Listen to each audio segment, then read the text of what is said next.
My name is Thomas Reed, and I'm 78 years old. I was standing in my kitchen, holding a folded bank statement I barely understood anymore. The numbers were small, smaller than I expected after a lifetime of working. The paper trembled a little in my hands. I couldn't tell if it was age or something else. The clock on the wall ticked once. Then again, each sound felt heavier than the last. That was the moment it finally settled in. Not with panic, not with fear, just a quiet knowing. I had misunderstood money for most of my life. I'm not here because I figured everything out. I'm here because I didn't. And time doesn't feel as generous as it once did. There's a question that has followed me for years, even when I tried not to hear it. Why did I always think I had more time? I remember being in my 20s and feeling invincible without ever saying the word. I didn't feel reckless. I felt normal. Everyone around me lived the same way. Working, spending, assuming tomorrow would take care of itself. I bought a brown leather wallet in 1968, right after my first real paycheck. I still remember the smell of it, new leather, confidence. I slid the cash inside and felt like I had finally become an adult. That wallet stayed full for a while, then thinner, then worn at the edges. I didn't notice when the change happened. Under my bed, I kept a shoebox. That's where the extra money went. Loose bills folded and unfolded, moved around, never counted carefully. Rent money, gas money, weekend money. I told myself keeping it close meant I was being responsible. What I didn't admit was that I didn't want to look too closely at what was really there. At 22, I thought money problems were temporary by nature. At 25, I thought effort would always catch up. At 30, I thought I had already made it through the hard part.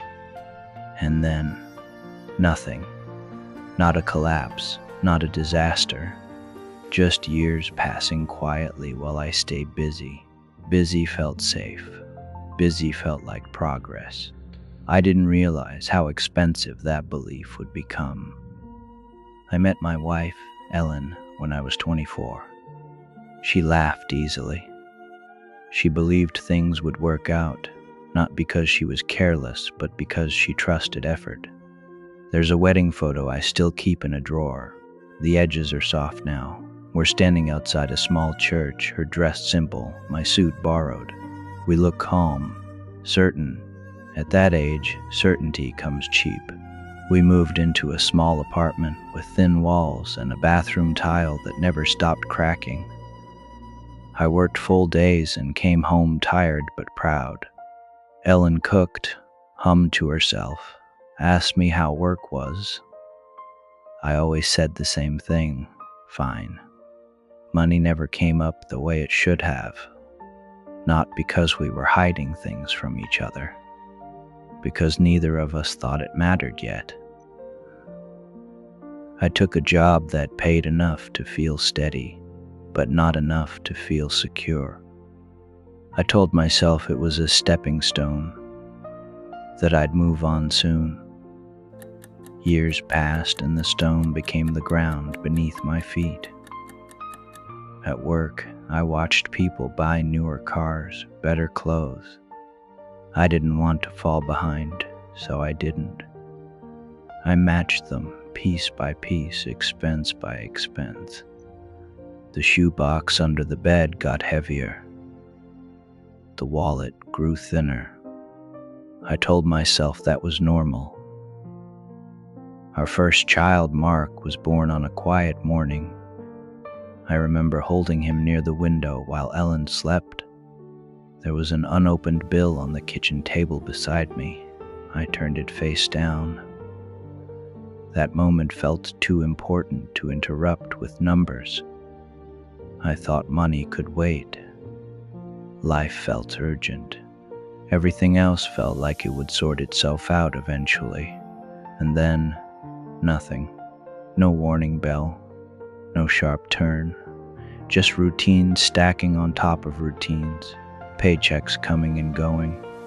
Promises to myself that I'd get serious next year. Next year always felt close. It never felt final. I didn't realize that habits form quietly. They don't ask permission. They don't announce themselves. They just settle in, and by the time you notice them, they already feel like who you are. The moment everything shifted didn't look dramatic from the outside. No shouting, no slammed doors. It arrived in an envelope, plain white. My name typed slightly off-center. I remember sitting at the kitchen table, the same table where we ate every meal, and opening it slowly. Inside was a notice about a missed payment, one I didn't remember missing. I read it once, then again, and a third time. The room felt smaller after that. Ellen stood behind me with her hand resting lightly on my shoulder. She didn't say a word. That silence carried more weight than anger ever could. That night we opened everything. The shoebox from under the bed, the drawers, the statements I had pushed aside for months, sometimes years. We spread them across the table like evidence. Paper, overlapping paper, numbers repeating themselves.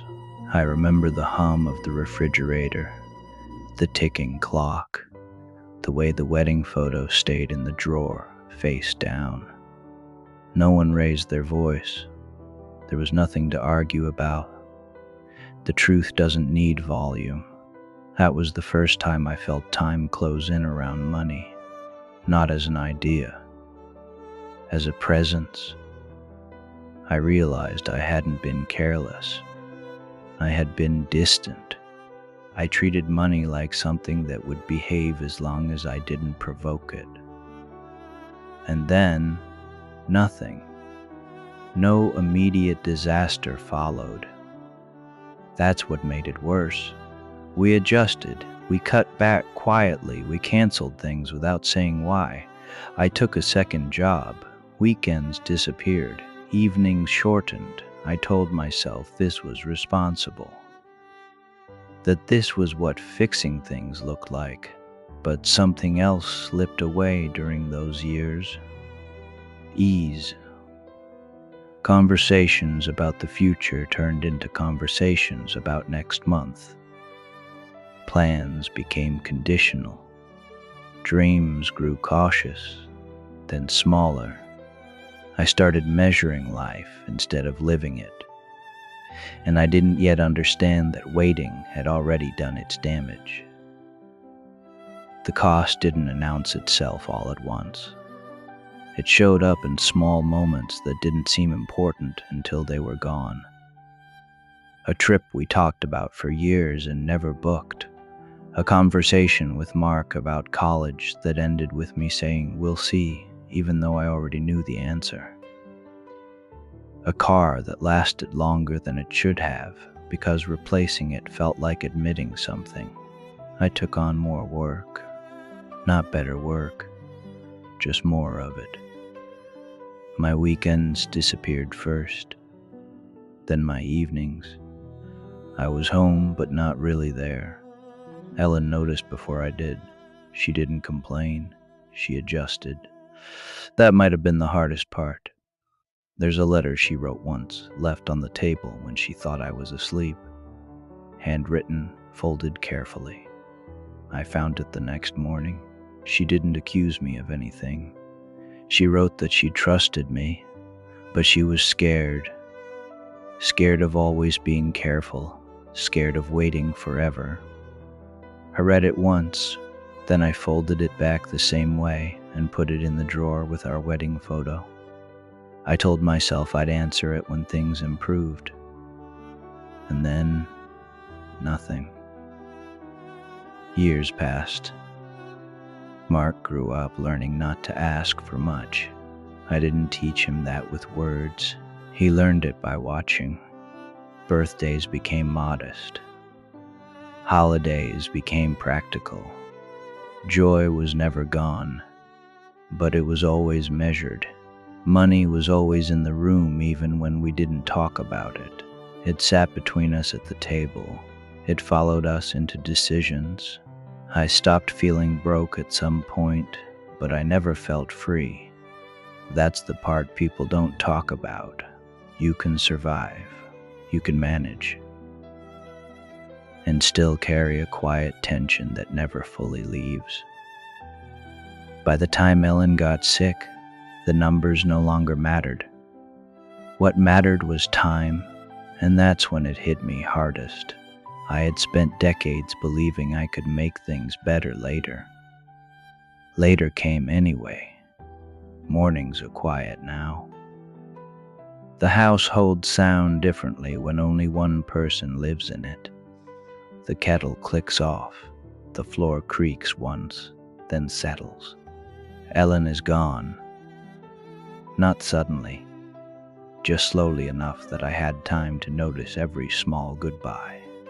I still keep the wedding photo in the drawer, and the letter. The paper is thin now, more fragile than it used to be. Sometimes I place them both on the table and sit across from them, not to punish myself, just to remember who I was when I thought time would wait. What I finally understand isn't about money itself. It's about what money was holding quietly in the background. Time, choice, ease. I thought money was something you solved later, once life settled down. But life doesn't settle. It keeps moving, and money moves with it, whether you're paying attention or not. I didn't lose everything. I had love. I had family. I had moments that mattered, but I carried tension into years that could have been lighter. I postponed peace, thinking it would still be there when I was ready. And then, nothing. That's how most realizations arrive. Not loudly, not all at once.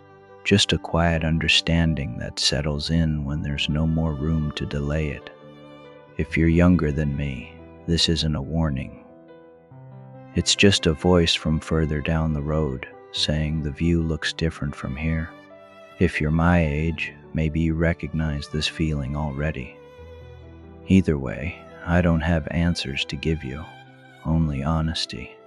Time doesn't announce when it becomes valuable. You notice it only after it's spent. If this stirred something in you, you can take a moment and think about what you might wish you had done differently. If you feel like sharing, leave a comment. If someone in your life needs to hear this quietly, pass it along. Choose presence over postponement, because the sound you hear when everything grows quiet is not time waiting for you. It is time moving on. Thank you for listening, and I wish you all the best in life.